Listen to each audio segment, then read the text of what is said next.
تو لیکن ظاہر سی بات ہے کہ لوگوں کی مدد کے اوپر آپ زندگی نہیں گزار سکتے. آپ ایک دن ایک دفعہ 2 دفعہ. کیا اچھا سانگ کمپوز کرنے کے لیے، رائٹ کرنے کے لیے نشہ آور چیزوں کا سہارا لینا ضروری ہوتا ہے؟ مطلب جب تک آپ پیئیں گے نہیں یا چڑھائیں گے نہیں تب تک آپ کوئی ایسی چیز کر ہی نہیں سکتے. گئے دفتر بار گئے. کیوں؟ وہ لنگر لینے گیا. تو جب ابھی نہیں گیا لنگر لینے گیا تو میرے اندر کا ایک غیرت کا ایک سمندر جا پڑا. میں نے کہا 3 ایسے کون سے سنگر ہیں جو انسپائر کرتے ہیں دور حاضر کے؟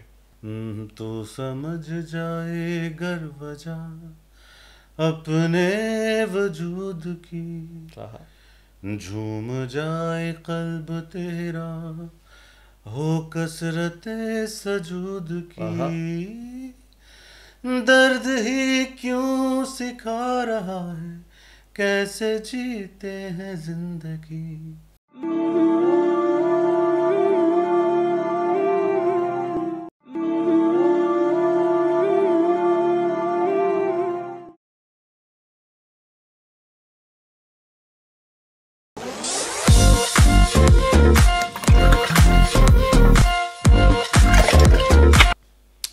سلامتی ہے ان آنکھوں پہ جو ہدایت پہ نظریں جمائے بیٹھی ہیں, ان کانوں پہ جو ذکر خیر کے منتظر رہتے ہیں, اور ان قدموں پہ جو ہدایت کی راہ پہ گامزن ہے. السلام علیکم ورحمۃ اللہ وبرکاتہ. آپ دیکھ رہے ہیں میں آپ کو, اور ہم دونوں ایک دوسرے کو دیکھ کے ایک فیصلہ کرنا چاہتے ہیں. یہ جو پروردگار کی ذات ہے اس تک کا ادراک ممکن کیسے ہوتا ہے؟ یا اچھے لوگوں میں ہی اچھی باتیں ہو سکتی ہیں, یا ان لوگوں میں کہ جن پہ آپ کی توقع نہیں جاتی, جہاں تک آپ نہیں جاتے وہاں سے خدا اچھائیوں کو پیدا کرتا ہے, ان کے خیالات کو بھی رزق دیتا ہے اور ان کو بھی رزق دیتا ہے.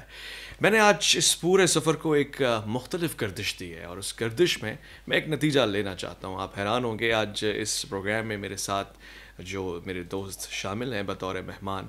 یہ پوڈ کاسٹ ہے تو مگر ہے نہیں, اسٹوڈیو نہیں ہے, یہ گھر ہے, کیجول سی گفتگو ہے.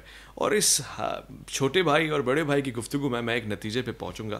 میرے ساتھ تشریف فرمائیں. آپ نے پاکستان میں بلکہ دنیا میں اپنا نام بنوایا ہے. ایک خانوادہ ہے آپ کا جو موسیقی, گلوکاری اور آواز اور ترنم سے جڑا ہوا ہے, مگر اس میں بھی ایک خاص حیثیت آپ کو حاصل ہے. 50 سے زائد البم آپ بنا چکے ہیں, پروڈیوسر بھی, سانگ رائٹر بھی, کمپوزر بھی, اور اس کے علاوہ بہت اچھے انسان بھی ہیں. میں آج کے اس پروگرام میں آپ کو ملوانا چاہتا ہوں شجاع حیدر سے. السلام علیکم ورحمۃ اللہ. وعلیکم السلام. کیسے ہیں آپ؟ میں ٹھیک ہوں, اور آپ کیسے ہیں, کب سے ہیں, کیوں ہیں, یہ جاننے کے لیے بھی آیا ہوں. اچھا, سنگر بن گئے آپ, کرکٹر بننے والے تھے. حادثہ ہے. ایک کہتے ہیں نا کہ کچھ حادثات ایسے ہوتے ہیں کہ جو پوری زندگی بدل دیتے ہیں, اور خدا نخواستہ اللہ نہ کرے کسی کے ساتھ ایسا ہو. لیکن میرے ساتھ کوئی ایسا جسمانی حادثہ تو نہیں ہوا, لیکن فکری حادثہ ضرور ہوا. وہ کیسے ہو؟ کیونکہ بہت چھوٹی ایج پہ مجھے ویسے بہت کچھ سنبھالنا پڑا. اپنے چھوٹے بھائیوں کے کا کریئر, پھر اپنے ماں باپ کی دیکھ بھال, اور گھر کا کچن چلانا. تو اس طریقے کی چیزوں نے میرے اندر کا جو آوارہ تھا اس کو تھوڑا سا گھریلو کر دیا. میرے اندر کا جو آوارہ تھا, ہاں, وہ اندر کا ایک آوارہ تھا نا. وہ ایج جو تھی 15-16 سال کی ایج میں, تو اب آپ یوزلی دیکھتے ہیں کہ میری عمر کے جو اس عمر کے جو لڑکے ہوتے ہیں وہ زیادہ تر کرکٹ میں کھیل رہے ہیں, دوستوں کے ساتھ باہر جا رہے ہیں, اور زیادہ تر گھر سے باہر بھی رہتے ہیں. کیونکہ آئی تھنک کچھ وقت پہلے اگر آپ جائیں تو دیکھیں کہ اس زمانے میں کافی لوگ گھر سے باہر آ کرتے تھے, اور یہ بھی نہیں تھا کہ ماں باپ فون کر رہے ہیں آپ کو, کیونکہ سیل فونس تو ہوتے نہیں تھے. So I used to enjoy that time. میں اپنے دوستوں کے ساتھ جاتا تھا اور چائے پینے, کرکٹ کھیلنے. لیکن سڈنلی ایک ایسا وقت آیا کہ جب وہ پورا ایک جو پیٹرن تھا میری زندگی کا, وہ کسی ایک حادثے کی وجہ سے رک گیا, اور اس نے مجھے ایک سڈنلی ایک 16 سال کے لڑکے کو بہت ذمہ دار شخص میں تبدیل کر دیا. And I feel blessed as well. But کبھی کبھی سوچتا ہوں کہ یار 2-3 سال اگر اور کھیل لیتا تو شاید بھی پاکستان کرکٹ ٹیم میں کھیل رہا ہوتا کرکٹ. یس.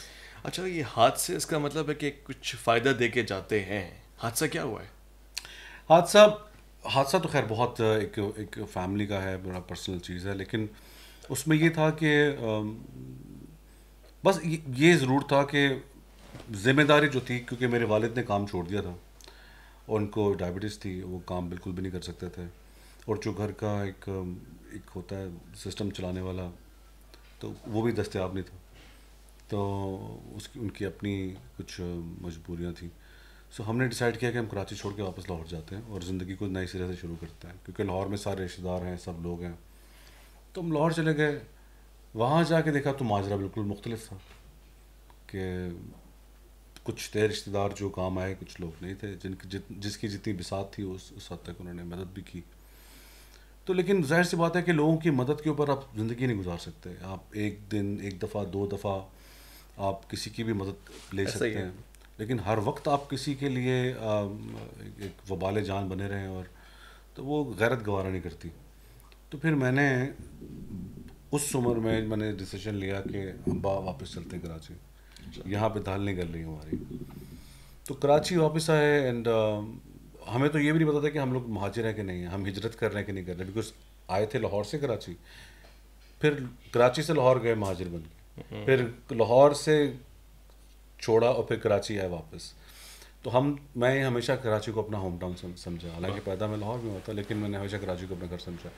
تو بہرحال وہ کراچی واپس آئے تو پھر ایک انتھک میری کوششیں تھیں, بہت زیادہ اسٹرگل تھی, وہ سب فیس کیا بہت کم عمر میں, اور اس نے بہت جلدی کچھ کہیں نہ کہیں میرے اندر کی, میں بتا رہا تھا نا, میرے اندر کے آوارہ کو بہت میچور کر دیا. یا سو ذمہ داری انسان کو بہت الگ عمر سے پہلے بڑا کر دیتی ہے. اسی عمر کے کچھ ہی سالوں بعد شادی بھی ہو گئی, بڑی جلدی شادی ہو گئی ہے, کیونکہ کمانے لگ گیا تھا میں. اچھا. تو وہ اب ہمارے گھروں میں یہی ہوتا ہے کہ جب ایسے کمانے لگ گیا لڑکا تو جلدی سے اس کے ہاتھ نیلے کرتا ہو. اب میں بڑا انٹرسٹنگ سوال پوچھنے لگا ہوں جس کے لیے میں یہاں پر آیا ہوں, اور میں بالکل ایسی کیجول انداز سے جو میرے ذہن میں آتا ہے اس کو بدتمیزی سمجھیں یا جو بھی ہے. سنگر سارے گمراہ ہوتے ہیں, راہ سے ہٹے ہوئے ہوتے ہیں, خدا یاد نہیں ہوتا انہیں. میں سمجھتا ہوں کہ خدا کو نہ یاد کرنا یا یاد کرنا یہ انسان کا کام ہی نہیں ہے. یہ انسان کی یا تو قدرتی مجبوری ہے. جس طریقے سے ہم پانی کے بغیر زندہ نہیں رہ سکتے نا, اس طرح ہم خدا کے خیال سے اور خدا کی ایگزسٹنس سے ہم لوگ بالکل الگ نہیں رہ سکتے. یہ ایک ایسی حقیقت ہے کہ جو آپ اور مجھ سے زیادہ بڑی حقیقت ہے. اس وقت ہم بیٹھے ہوئے ہیں, خدا کا وجود ان سب چیزوں سے بھری ہے اور سب سے بڑا ہے. تو کوئی شخص کوئی بھی کام کر رہا ہو وہ خدا سے دور نہیں ہو سکتا. وہ ابھی بات کرتے ہیں نا بائی چوائس, تو وہ دور ہو سکتا ہے, لیکن قدرتی طور پر وہ اللہ کے بہت قریب ہے ہر شخص, کیونکہ خدا خود قرآن میں فرماتا ہے میں تمہاری شارک سے زیادہ قریب ہوں. تو اس میں تو صرف گلوکار بھی تو ہو سکتے ہیں, اس میں ہر گلوکار کا کام بھی شارک سے بڑا قریب ہوتا ہے. گلوکار کا کام بھی شارک سے قریب ہے اور وہ بھی شارک کے قریب ہے. مقصد یہ ہے کہ ہر انسان اللہ سے قربت چاہتا ہے, اور کوئی شخص ایسا نہیں ہے کہ جو خدا سے کے قریب بھی ہونا چاہتا. لیکن ظاہر سی بات ہے کہ خدا کو ڈھونڈنے کے لیے خدا نشانیاں پیدا کرتا ہے, خدا اسباب پیدا کرتا ہے. سب سے پہلا اللہ کو پا لینے کا جو سبب ہے وہ عقل ہے, اور عقل سب سے پہلا وہ ذریعہ جو خدا کی پہچان کراتا ہے. اور میں سمجھتا ہوں کہ میرے شعبے سے وابستہ جو لوگ ہوتے ہیں جن کا کام تخلیقی کام ہے, وہ لوگ زیادہ قریب ہوتے ہیں اللہ تعالیٰ کے. اچھا. کیونکہ خدا کی ایک صفت ہے خالق, ہاں, اور جس شخص میں یہ صفت پائی جاتی ہے اور زیادہ مقدار میں پائی جاتی ہے, وہ جب کوئی چیز خلق کرتا ہے تو وہ اس کی نیچر پتہ ہوتی ہے کہ میں کتنی ایک جرنی ہے, ایک گانا بنانے میں, ایک کمپوزیشن بنانے میں, ایک بات کہنے میں کتنا بڑا ایک سفر ہے. تو یہ میری ترتیب ہے تو یہ سفر انجام پذیر ہوا. اگر ترتیب میری ادھوری رہ جاتی تو میں کبھی میرا سفر انجام پذیر نہیں ہوتا, میری منزل بھی میرے پاس نہیں ہوتی. تو جب کوئی فنکار کوئی ایسی چیز بنا کے اس کو اپنے بالکل سامنے دیکھتا ہے تو وہ یہ بات سوچنے پر مجبور ہو جاتا ہے کہ اگر یہ میں نے خلق کیا ہے تو پھر مجھے بھی کسی نے خلق کیا ہوگا, کیونکہ میں خود ایک چلتی پھرتی ترتیب ہوں. تو کیونکہ فنکار کا کام ہی ترتیب کمپوز کرنا ہے, یعنی بکھری ہوئی چیزوں کو, بکھرے ہوئے چیزوں کو ایک جگہ پر اکٹھا کر کے پھر ان کو بیوٹیفائی بھی کرنا. یہ بھی نہیں کہ صرف بنا دیا, جوڑ دیا, اس کو خوبصورت بھی بنانا.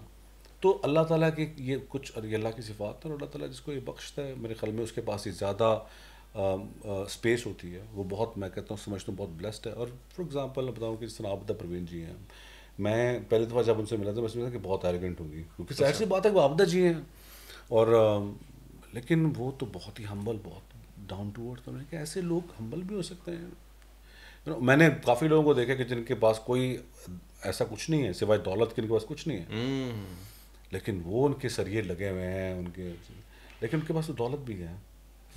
تو آخر پھر کیا وجہ ہے کہ وہ اتنی جھکی ہوئی ہیں؟ تو اس کی وجہ یہی کہ وہ فنکار ہے. وہ خدا کی ترتیب کو پہچان چکی ہے, خود ترتیب دے دے کے ترتیب کو وہ پورا جو معمہ ہے وہ حل کر چکی ہے. تو اس سے پتہ چلتا ہے کہ وہ, کیونکہ ظاہر سی بات ہے کہ انسان ہمبل تبھی رہ سکتا ہے جب اس کو خدا کا خوف ہو. یعنی فنکار جو ہے وہ کار خدائی کو دیکھتے ہوئے, آیت اللہ کو دیکھتے ہوئے, نشانیاں اسباب دیکھتے ہوئے خدا سے زیادہ نسبتاً قریب ہے, کیونکہ وہ تو اپنی ترتیب کو, تخلیق کو, دونوں چیزوں کو دیکھ رہے ہیں. ایک بڑا سوال ہے جو ایک جنرل عوام میں بھی چلتا ہے, یہ جو فنکار ہوتا ہے, گلوکار ہوتا ہے, رائٹر ہوتا ہے, کمپوزر ہوتا ہے, شاعر ہوتا ہے, اس پہ خاص خدا کی عنایتیں ہوتی ہیں, آمدیں ہوتی ہیں, کوئی خاص طریقہ کار ہوتا ہے کہ اس کے پاس وہ آ جاتا ہے جو عام ذہن میں نہیں ہوتا؟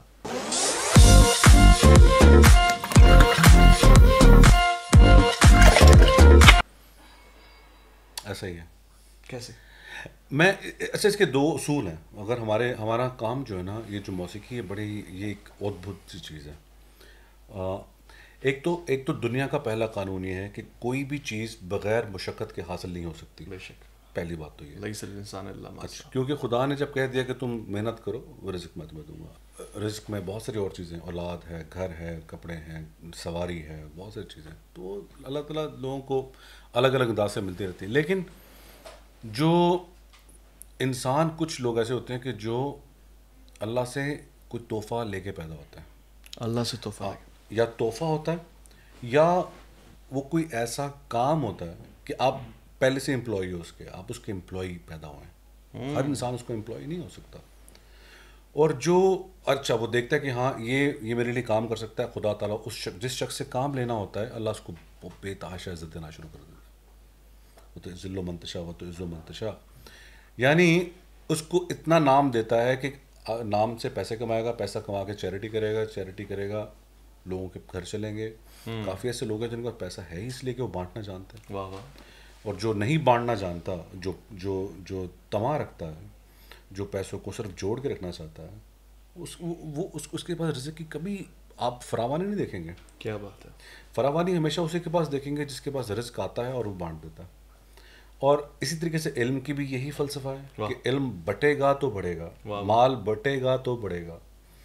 اور تو اس طریقے کے اللہ تعالیٰ لوگ پیدا کرتا ہے. اسی طریقے سے فنکار کیا کرتے ہیں, فنکار کے پاس, کچھ فنکار ایسے بھی جن کے پاس 2 وقت کی روٹی کھانے کی نہیں ہوتی, لیکن وہ ایسی چیز لکھ سکتا ہے کہ آئندہ 300 سال تک لوگ اس پیغام کو سن کے خدا کی طرف متوجہ ہو سکتے ہیں. واہ واہ. یعنی خدا کا, کیونکہ وہ ریکارڈ ہے نا, جی, وہ ایک ریکارڈ بن جاتا ہے نا. جس طریقے سے ایک عالم, ایک معلم یا ایک کتاب لکھنے والا کوئی کتاب لکھتا ہے اور وہ ریکارڈ میں آ جاتی ہے, اسی طریقے سے فنکار کی کافی چیزیں ریکارڈ میں آتی ہیں. اور سب سے زیادہ دنیا میں جو ریکارڈ میں کچھ چیزیں آئی ہیں وہ فنکاروں کی آئی ہیں. تو اب مجھے آپ بتائیں کہ کتنے ایسے میں سمجھتا ہوں, یہ میرا پرسنل عقیدہ ہے, میں بلیو کرتا ہوں کہ نصرت فتح علی خان صاحب کو بھی خدا نے اگر عزت دی تو وہ سب کوئی تو ہے نظام ہستی چلا رہا ہے. یہ کوئی بھی شخص جس کو ہلکا سا بھی اتنا جھونکا مل جائے خدا کا, اگر وہ یہ سنے گا اس کو خدا کا پورا تعارف ہو جائے. سبحان اللہ. اور بہت سارے ایسے لوگ ہیں کہ جن کا صرف السلام علیکم کہنا لوگوں کو لگتا ہے کہ یار یہ تو السلام علیکم کر رہا ہے, یعنی تو یہ تو مسلمان ہے, تو میں بھی مسلمان لگتا ہوں. اس نے کوئی تحقیق نہیں کی, لیکن اس شخص کا ایک اورا ایسا ہوتا ہے کہ اس کی صرف السلام علیکم کی وجہ سے وہ اسلام قبول کر. جیسے چاہت علی خان, السلام علیکم. نہیں, میں آپ کو بتاؤں, جس طرح بہت سارے ایسے شاہ رخ خان ہیں, سلمان خان ہے, وہ نارمل روٹین میں جو ہم لوگ بولتے ہیں ماشاء اللہ سبحان اللہ وغیرہ چیزیں کرتے ہیں, لیکن وہ چیریٹی بہت زیادہ کرتے ہیں. تو اللہ دیتا بھی انہیں کو جو چیریٹی زیادہ کرتے ہیں, جو دیتے ہیں. میں آپ کا جو سوال تھا نا کہ یہ خدا کی طرف سے لے کے پیدا ہوتے ہیں, سیکھ سکتے ہیں, ہمارا کام آپ ماں کے پیٹ سے آتا ہے. اچھا, بالکل ویسے جیسے بچے کو کسی نے سکھایا نہیں ہوتا کہ تمہیں غذا کیسے کھانی ہے, بالکل ویسے اس نے یہ بھی سکھایا ہوتا ہے کہ تمہیں گانا کیسے بنانا. یعنی آرٹ بائی برتھ ہوتا ہے. اچھا, ایبسلیوٹلی.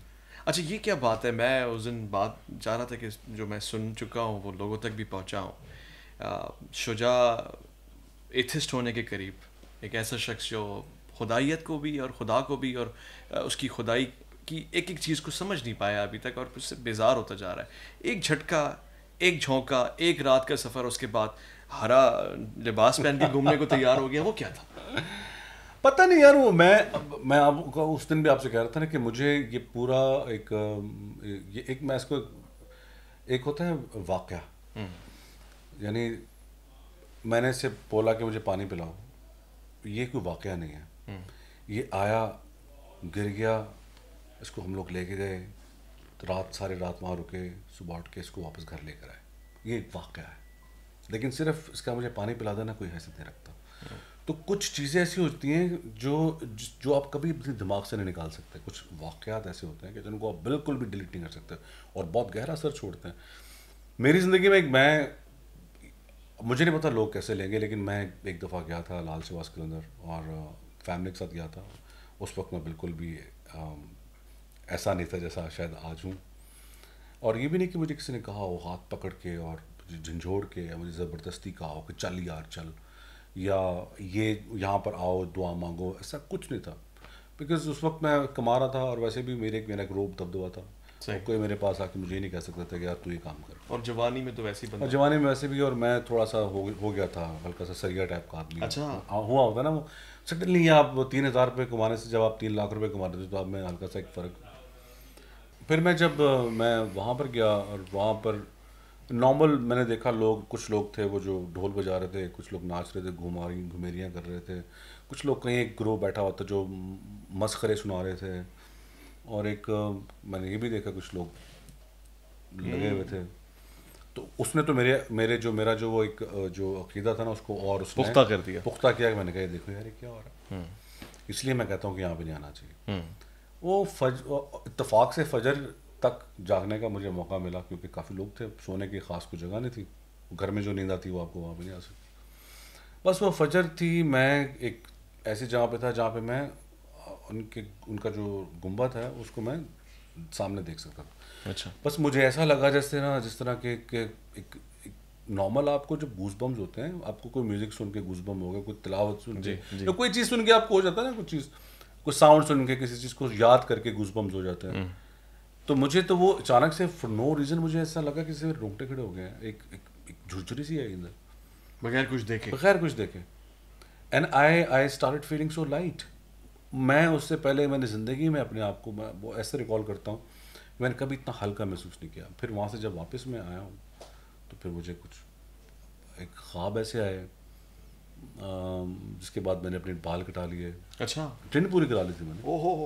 میں نے سبز رنگ کا چولا سلوا لیا. میری بیگم کہتی ہے کہ میں نے کیسے شادی کر لی، تم تو لمبے بال ایک میوزیشین آدمی تھے، سڈنلی تمہیں کیا ہو گیا؟ Because I was literally out of place. I just know کہ یہ میرے ساتھ ہوا کیا ہے. کیونکہ کبھی کبھی آپ جو کچھ حقیقتیں ایسی ہوتی ہیں کہ جو حقیقت ویسے دنیا میں حقیقت کڑوی ہے، آخرت میں بہت میٹھی ہے. تو دنیا میں وہ جو مجھے حقیقت دکھی نا تو وہ مجھے ریئلٹی چیک ملے کافی. مجھے آئی جسٹ ونٹ بیک اور پورا ریورس گیئر لگایا. میں نے دیکھا کہ میں کیا تھا یار، یہ میں یہ کیوں کر رہا ہوں مجھے نہیں پتا چلا. بس سڈنلی میرا اتنا رجحان بڑھا کہ میں نے زیادہ تر اپنا وقت یہی لکھنے میں، یہی سوچنے میں صرف کیا کہ کوئی ایسی بات کرو جو اللہ کی بات ہو اور لوگوں تک پہنچے. تو میں جب بھی کوئی کام کرتا ہوں اس میں یہ میں ضرور رکھتا ہوں، وہ چاہے کوئی OST ہو، وہ چاہے کوک اسٹوڈیو ہو، کوئی بھی چیز ہو، تو میں اللہ کا جو ایک ایسنس ہے نا وہ اپنے کام میں ہمیشہ رکھنے کی کوشش. یہ بہت زیادہ شدت سے محسوس کیا ہے. یعنی شجاع حیدر مطلب یہ کہ تصوف کے کسی کیفیت میں یا خدا سے جڑی ہوئی بات کر رہے ہیں. مثلاً آپ ایک سنگر ہے، اس کے لیے تو بہت ساری چیزیں نئے جدید انداز سے آ چکی ہیں. اب یہ اللہ اکبر جو میں نے اس کو کئی مرتبہ سنا، اور جو بھی سنتا ہے وہ کہتے ہیں یار اس کو جس نے لکھا ہے وہ کتنی قربت میں ہوگا خدا سے، اور کیا محسوس کر رہا ہوگا. اس کے پیچھے کانسیپٹ میں یقین جانے ابھی بھی میرے رونگٹے کھڑے ہو گئے. یعنی ایک معجزہ تھا. ہمارے دوست ہوتے ہیں احمد جہانگیر صاحب اور شہاب، یہ 2 لڑکے تھے جو میرے اسٹوڈیو میں بخاری پہ گانا ہم لوگ کر رہے تھے. شاعری بھی کنفرم نہیں تھی اس کی. شاعری ہم لوگ جب گانا بناتے ہیں تو ہم لوگ کیسے گانا بناتے ہیں،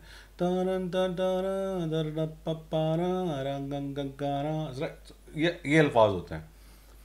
تو اب ہمارا جیم ہے 2 دن بعد اور شاعری نہیں ہے، صرف اللہ اکبر یہ میرے دماغ میں تو ایک چل رہا ہے. وہ لوگ آئے اور میں نے کہا تم لوگ گاتے جاؤ. وہ لوگ میلڈی یاد کر رہے تھے اور میں اس میں لکھتا جا رہا. اور میں پھر بعد میں پتا چلا کہ وہ میں لکھ اس لیے رہا تھا کہ میں نے کچھ دنوں پہلے دعائے کمیل پڑھی تھی. دعائے کمیل تو وہ دعائے کمیل میں جو مناجات ہیں اور جس طریقے سے امام علی علیہ الصلوۃ والسلام نے اللہ تعالیٰ سے دعا مانگی ہے، اور وہ ایسا لگتا ہے کہ وہ دعا ہر ایک شخص کے لیے، وہ عورت ہو مرد ہو وہ کوئی بھی چیز ہو، وہ دعا مانگ سکتا ہے. کیا بات. اس دعا کی خاصیت ہے کہ it's for everybody for all the situations. جس طرح تو وہ ایک تو میرے دماغ میں اس کا بھی چل رہا تھا.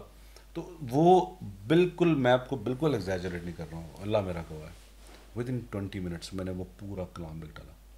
یہی اللہ اکبر والا. اور مجھے پتہ ہی نہیں چلا کہ میں نے اتنا سارا لکھ دیا کہ نوح کی کشتی کو دیکھتا ہوں اور حوض ندامت میں ڈوبا ہوں. یہ میں نے کیسے لکھ دیا؟ خدا کی قسم، نوح کی کشتی کو دیکھتا ہوں اور حوض ندامت میں ڈوبا ہوں. روز حشر کا اندازہ نہیں، بخشش کا سامان لایا نہیں. It wasn't me at all. یہ جملے بتا رہے ہیں کہ کسی نے بہت زیادہ مطالعہ کیا ہے، غوطہ زن ہوا ہے ان کے سمندر. قسم. اور پتہ نہیں وہ کیسے آیا. میں لٹرلی آج بھی میں کوئی مجھ سے پوچھتے نہیں کیسے لکھا تو میں نے کہاں لکھا. یعنی میں نے اتنا لکھ دیا تھا کہ مجھے میرے اللہ ان کو جنت نصیب کرے. ہمارے دوست تھے سلمان اعظمی، ریحان اعظمی صاحب کے بیٹے، میرے بڑے اچھے دوست ہیں. میں نے کہا یار میں نے لکھ لی ہے کچھ چیز، اس کو دیکھ لے کہ میں نے یہ عربی ٹھیک لکھی ہے. اچھا. کیونکہ میں نے تو ایک آمد کے اوپر لکھ دیا. تو جو پڑھتا ہے جو لکھتا ہے تو اس کو میں نے دکھا کے طرف ویریفائی بھی کرایا کہ کیا میں نے صحیح بولا. تو کچھ عربی کے الفاظ انہوں نے ٹھیک کیے. میں چاہ رہا تھا کہ میں روز حشر کا یہ نہیں کرنا چاہ رہا تھا. اچھا. روز حشر کا ہاں، کیونکہ وہ ردم میں بیٹھ رہا تھا. تو میں کہا میں حشر کہہ سکتے ہیں. تو میں نے اس کے لیے سلمان کو بلایا. تو سلمان نے بولا یار کیا بات ہے یار. سلمان کہتا کس سے لکھوایا؟ میں نے کہا میں نے خود لکھا ہے. تو اس دن مجھے پتا چلا کہ اچھا جی اللہ تعالیٰ نے. اور وہ this song went in millions. دیکھیں خدا کا نام کہاں جاتا ہے آج کل 100 ملین میں یا 200 ملین میں. شوخیاں اتنی ہیں. اس میں اگر 20 ملین چلا گیا ہے تو میرے لیے تو ایسے بڑھ کے کیا بات ہوگی. شاید مجھے لگتا ہے کہ میرا دنیا میں آنے کا مقصد بھی یہی تھا. اس سے بڑا کام انشاءاللہ آپ نے کرنا ہے. اللہ تعالیٰ میں ایکسپیکٹ کر رہا ہوں. اللہ کرے. اور یہ بات میں کوٹ کرنا چاہتا ہوں انورٹڈ کاماز میں. دیکھیں اگر کوئی عالم دین یہ کہہ رہا ہو، کوئی مولوی یہ کہہ رہا ہو، کوئی اسکالر یہ کہہ رہا ہو، ایسا آدمی جو شب و روز قرآن اور احادیث کی بات کرتا ہے، مدرسے سے پڑھا ہوا ہے، وہ کہہ رہا ہو کہ دعائے کمیل نامی ایک شے اسے پڑھیں، تو آپ کہیں جی مولوی ہے اس کا کام ہی یہی ہے. مگر ایک ایسا آرٹسٹ کہہ رہا ہے کہ جو تخیل کی زندگی میں غوطہ زن ہوتا ہے، جو ایجادات کو دیکھتا ہے، جو افکار کو دیکھتا ہے، جسے ترنم بھی چاہیے، وہ کہہ رہا ہے کہ اللہ رب العزت کے نام اس کی بڑائی کو بیان کرنے کے لیے میں نے اس دعا سے مدد لی. تو کوئی چیز تو اس میں ہے جو مجھے اور آپ کو پڑھنی چاہیے اور صحیح والا غوطہ لگانا چاہیے. اچھا ایک مزے کی بات یہ ہے، اور شاید یہ بات بڑی دلچسپی ہو، آپ جو بھی لکھ رہے ہیں، جو بھی گا رہے ہیں، بغیر امیجن کیے انسان کچھ بول بھی نہیں سکتا. تو جس وقت آپ کچھ لکھ رہے ہوتے ہیں یا گا رہے ہوتے ہیں، تصور میں کیا ہوتا ہے؟ کوئی شے، کوئی چیز، کوئی مقام؟ خدا کی قسم کہ مجھے اگر میں زندگی میں کوئی کتاب نہ بھی پڑھتا نا وہ ویسے، تو مجھے اللہ کی معرفت تھی. اچھا کچھ لوگوں کو یعنی ایک تو وما ادراک ما لیلۃ القدر، آپ سمجھ رہے ہیں کہ اللہ قرآن میں یہ آپ کو یہ بتا رہے ہیں کہ تم لیلۃ القدر کا بھی ادراک نہیں کر سکتے. میرا تو دور کی بات، اللہ، تو ہم تو اس رات کا بھی ادراک نہیں کر سکتے کہ جس رات کا خدا نے قرآن میں ذکر کیا. تو معرفت ایک الگ چیز ہے، اور معرفت کا کوئی تھریشولڈ نہیں ہے. آپ سمجھ رہے ہیں؟ یعنی میں طے نہیں کر سکتا کہ یار اویس کتنی معرفت ہے آپ کی، 30% ہے 40، وہ چاہے 1% ہی کیوں نہ ہو، ہم جیسے لوگوں کے لیے وہی کافی ہے. 2% کیوں نہ ہو، اتنی کافی. تو مجھے لگتا ہے کہ میں نے ہمیشہ اللہ کو جب بھی دیکھا ہے نا، وجود میں نہیں دیکھا، میں نے ہمیشہ اس کو ایک ایسا نور دیکھا ہے کہ جس کی روشنی سے کوئی چیز چھپ نہیں سکتی. ہر چیز پہ ظاہر ہے، ہر چیز پر ظاہر ہے، ہر چیز پہ عیاں ہے. اور کیونکہ وجود جو کہ خود کبھی کبھی منزل کا محتاج ہوتا ہے، مقام کا محتاج ہوتا ہے، خدا کسی منزل مقام کا محتاج. بے شک ایسے ہی. تو وہ پھر وہ ایک ایسی روشنی ہے جس کا ادراک ہم لوگوں کو نہیں ہے، ہمیں نہیں معلوم کہ وہ کیا ہے. لیکن ہم یہ ضرور جانتے ہیں کہ جو بھی چیز وجود میں آئی ہے وہ اس روشنی کے وجود کی وجہ سے، وہ اس لائٹ کی وجہ سے، جس کے جو سورہ نور میں اللہ تعالیٰ نے اس کے بارے میں بات کی ہے. تو مجھے وہ ایک نور دکھتا ہے اور مجھے لگتا ہے کہ ایک قطار لگی ہوئی ہے. واہ واہ. اس نور کے آگے قطار لگی ہوئی ہے، لمبی قطار، اور ہر انسان اس کی تعریف کرنے میں آگے بڑھنے کی کوشش کر رہا ہے. واہ واہ سبحان اللہ. آگے بڑھتا جائے، آگے بڑھتا جائے. ہر انسان سمجھ رہا ہے کہ میں زیادہ تعریف کرنا چاہتا ہوں. کوئی کہہ رہا ہے کہ بس اس پوری ایک لائن میں میں نے ہمیشہ اپنے آپ کو دیکھا ہے. واہ. کہ میں ابھی کھڑا ہو کے کہہ رہا ہوں کہ الحمدللہ سبحان بڑا اللہ. ہے. اللہ کیا بات ہے، کیا بات. اچھا ایک بڑا کنٹروورشل سوال ہے. میرا ہرگز یہ مقصد نہیں کہ جو ہے اس کے اوپر کوئی بات کی جائے، مگر سچ تو سچ ہے. کیا اچھا سانگ یا کوئی بھی اچھا کلام کمپوز کرنے کے لیے، رائٹ کرنے کے لیے نشہ آور چیزوں کا سہارا لینا ضروری ہوتا ہے؟ مطلب جب تک آپ پیئیں گے نہیں یا چڑھائیں گے نہیں تب تک آپ کوئی ایسی چیز کر ہی نہیں سکتے؟ کیونکہ آپ نے نہیں کیا، میں اس لیے پوچھنا چاہ رہا ہوں. الحمدللہ. دیکھو لوگوں کے نا میں لوگوں پہ زیادہ تبصرہ نہیں کر سکتا، بیکاز کافی لوگ تو عجیب سی بات ہے حالانکہ، اور بہت غلط بات ہے. اس سے بڑھ کے غلط اور بری بات کیا ہو سکتی ہے کہ میں خدا کو یاد تبھی کروں گا جب تک میں پی نہ لوں، میں کسی نشے میں نہ ہوں. تو خدا کی سب سے پہلی اور مجھے تو ویسے بھی پتہ چلا کہ وہ کیوں کہتا ہے کہ شراب مت پیا کرو، وہ کیوں کہتا ہے کہ نشہ کر کے میرے سامنے مت آیا کرو. کیوں؟ کیونکہ انسان اپنے دوست سے نشہ کر کے تعریف کر رہا ہو نا، تو وہ دوست اس وقت تو سن لیتا ہے، اگلے دن تانا دیتا ہے، کہتا تو نے کہا تو تھا رات کو کہ میں تیرا سب سے بہترین دوست ہوں، but you didn't mean it.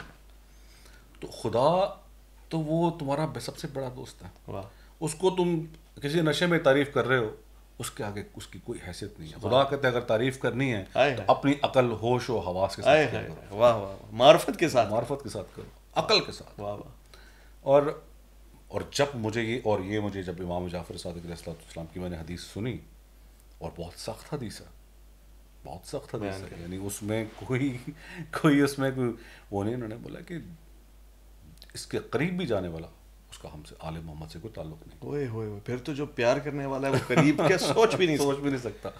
تو وہ ایک ایسا تھا کہ اب، اور آپ کو پتہ ہے کہ آج کل یہ ایک عام سی چیز ہے، اور کچھ لوگ اس لیے پیتے ہیں یا اس لیے اس کے اندر مشغول ہوتے ہیں کہ ان کو لگتا ہے کہ یار ایک سوشل نارم ہے، یا سوسائٹی ایکسیپٹ کر لے گی، دوست ایکسیپٹ کر لے گے، کام بھی ملے گا. اور مجھے اس کے دنیاوی کافی اس کے وجہ سے مسائل سامنا کرنا پڑے، کیونکہ میں پارٹیز نہیں کرتا، میں جا کے لوگوں میں اس طرح کی چھوٹتا نہیں بیٹھتا.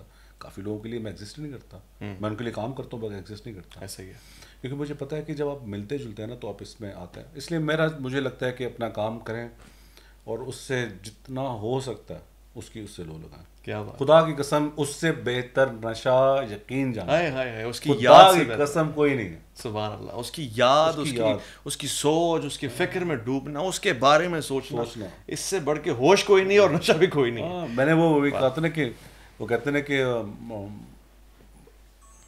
امید اللہ تعالیٰ کہتا ہے کہ چل تو عشق پہ نہ کر مجھ سے یار، کیونکہ عشق کے لیے تمہیں وہ معرفت چاہیے جو ابراہیم کو تھی. سبحان اللہ. اب وہ ابراہیم کی معرفت ہم لوگ لا نہیں سکتے، تو ہم تو صرف امید رکھ سکتے ہیں. کیا بات ہے. ہم تو خدا سے اپنے ہر معاملات میں امید اس سے رکھ سکتے ہیں کہ اللہ تعالیٰ تو بہتر جانتا ہے. بے شک ایسے ہی.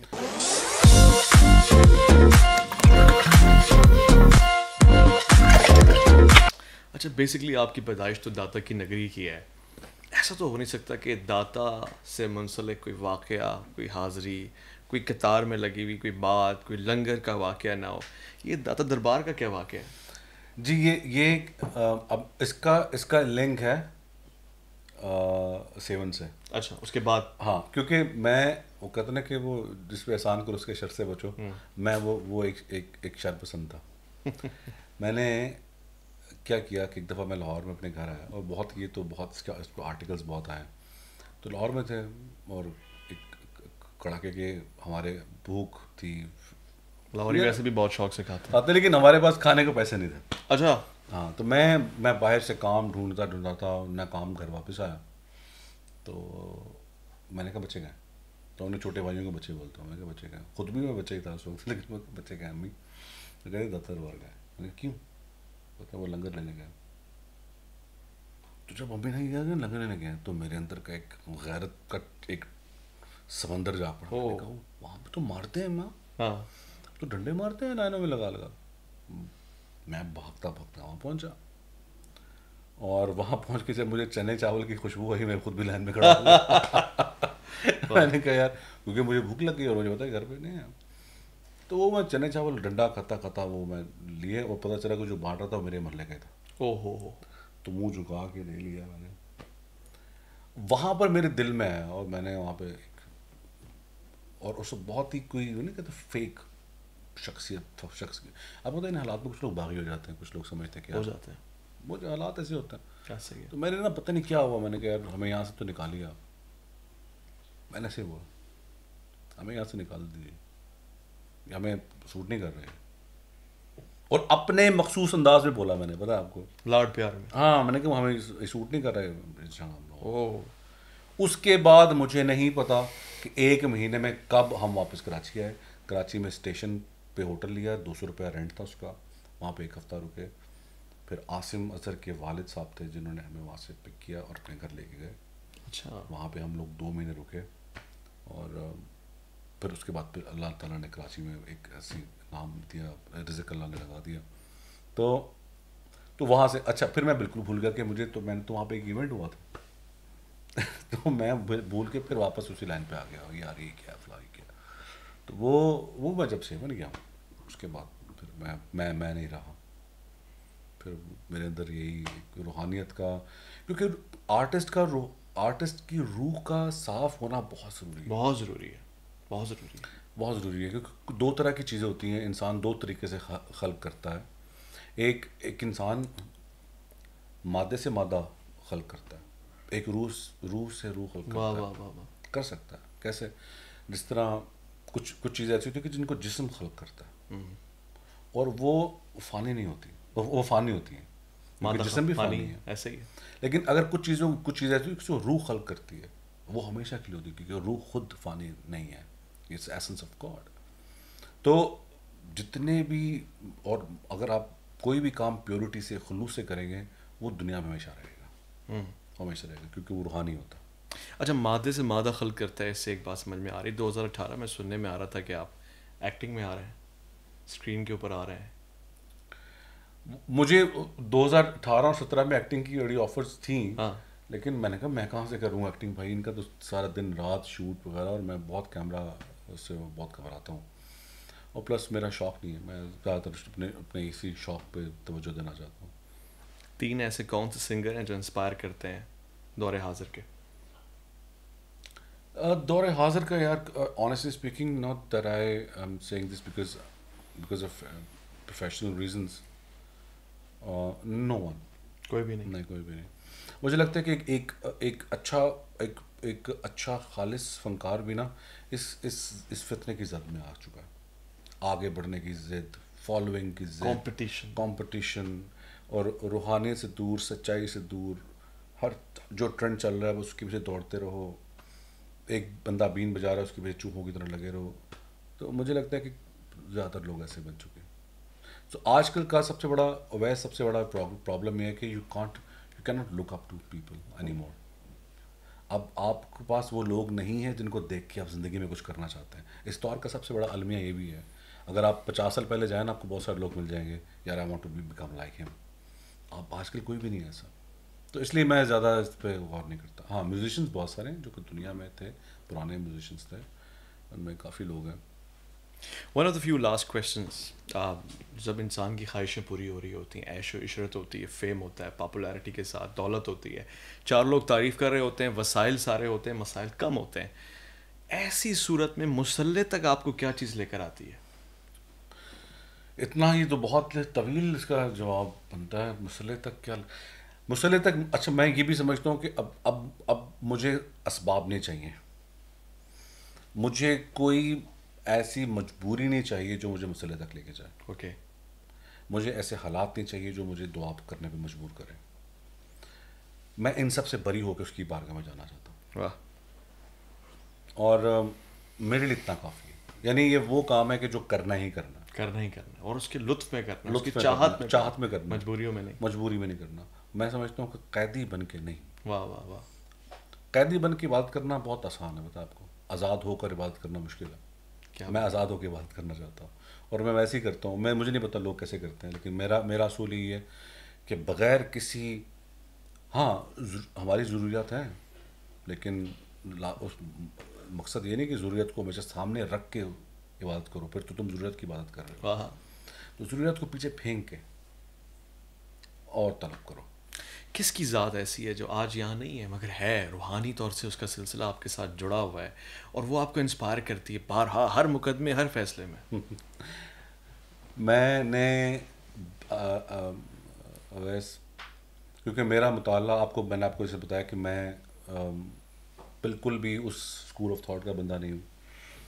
میں نے تو سوائے محمد صلی اللہ علیہ وآلہ وسلم اور مولا علی علیہ الصلوۃ والسلام کی ذات کے علاوہ میں نے نہیں کچھ دیکھا, اور نہ میں دیکھنا چاہتا ہوں. کیونکہ صراط مستقیم جو ہے نا, وہ اصل میں کردار ہے انسان کا. صراط مستقیم اصل میں اللہ تعالیٰ کی وہ شریعت ہے کہ جو صدیوں سے شکل بدلتی ہمارے آخری نبی صلی اللہ علیہ وآلہ وسلم پر تمام ہوئی, وہی صراط مستقیم. اور میں نے ایک حدیث کا بھی مطالعہ کیا کہ جس میں حضرت محمد مصطفیٰ صلی اللہ علیہ وآلہ وسلم نے مولا علی کی طرف اشارہ کرتے بولا کہ یہ صراط مستقیم. اور مولا سے محبت سے فائدے بڑے ہیں. واہ واہ, فائدے بڑے. ہاں فائدے بہت ہیں, کیونکہ انسان کی سب سے بڑی پرابلم ویسے پتہ کیا ہے کہ جھوٹ کو جھوٹ کی شکل میں دیکھے اور سچ کو سچ کی شکل میں دیکھے. کیوں؟ کیونکہ یہ جو جس زمانے میں ہم ہیں, اس زمانے کی سب سے بڑی خاصیت یہ ہے کہ جھوٹ نے بہت سچائی والے لباس پہن لیا اور سچ نے بہت جھوٹ پہن لیا, پہنا دیا گیا. اور یہ جاننا بہت مشکل ہو چکا ہے کہ حق کیا ہے, سچ کیا ہے, باطل کیا ہے, جھوٹ کیا ہے. صحیح, یہ ہمارے جاننا بہت مشکل ہوگا. تو جب جیسے حب علی آتی ہے دل میں, خدا کی قسم حق چمکنا شروع ہو جاتا ہے اور جھوٹ کا لباس اترنا شروع ہو جاتا ہے. بھائی کیا بات ہے, کیا بات ہے. یہ ضمیر کے اندر کا کوئی ایسا فلٹر ہے جو چیزیں آسان کر دیتا ہے. سرکار دو عالم کی حدیث ہے, ہم کیا فلٹر طے کریں گے. آپ صلی اللہ علیہ وسلم کی حدیث ہے کہ علی تم سے بغض نہیں رکھے گا مگر مومن. واہ, بغض نہیں رکھے گا مگر منافق, محبت نہیں کرے گا مگر سوائے مومن کے. تو مولا سے محبت نے بہت روح کو صاف کیا. ایک فرمائش کر رہا ہوں پروگرام کے اختتام میں, اور وہ فی البدی فرمائش ہے. ایسا ہوتا ہے نا کہ پلاننگ ہو تو ظاہر ایک آرٹسٹ ہے, اس کا ایک کیلیبر ہے. کچھ ایسا گنگنا دیں جو اب تک نہیں گنگنایا, چاہے اپنے مرشد کی محبت میں, اپنی یاد کی محبت میں, جو نئی چیز ہے نا وہ آج انداز ہو جائے. بس میں ایک دو چیزیں ہیں, لیکن وہ ظاہر سی بات ہے وہ ریکارڈ میں نہیں لا سکتا, بیکاز وہ بھی انڈر اس کی ہلکی سی پرکھ وہ پروسیس میں ہے. وہ اپنی وہ پرکھ بھی کانٹریکٹ. اچھا, ہاں.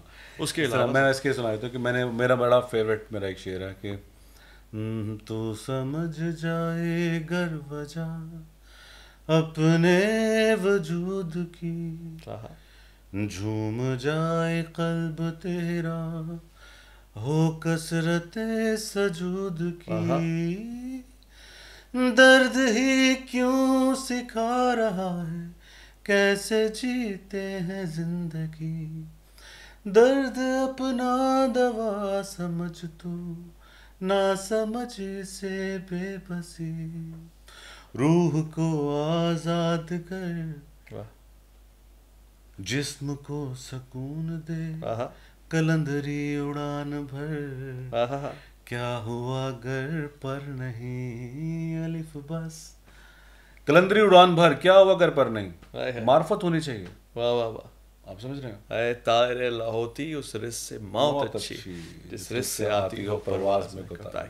دارا ہو سکندر سے وہ مرد فقیر اولا ہو جس کی فقیری میں بوئے اسد اللہ. میں بہت بہت شکر گزار ہوں شجاع صاحب کا کہ انہوں نے اپنا قیمتی وقت دیا اور گھر بیٹھ کے ہم لوگوں نے آج یہ گفتگو کی. میں چاہوں گا کسی اور دن کسی اور سفر میں ان کے ساتھ کسی اور منزل کی طرف ہم بڑھیں. یہ سفر چونکہ محبت کے اوپر مبنی ہے, جاری و ساری رہے گا. کیا آپ کو خدا یاد ہے, مجھے اور محمد اویس ربانی کو اور شجاع کو دیجیے گا اجازت. اللہ کی امان میں.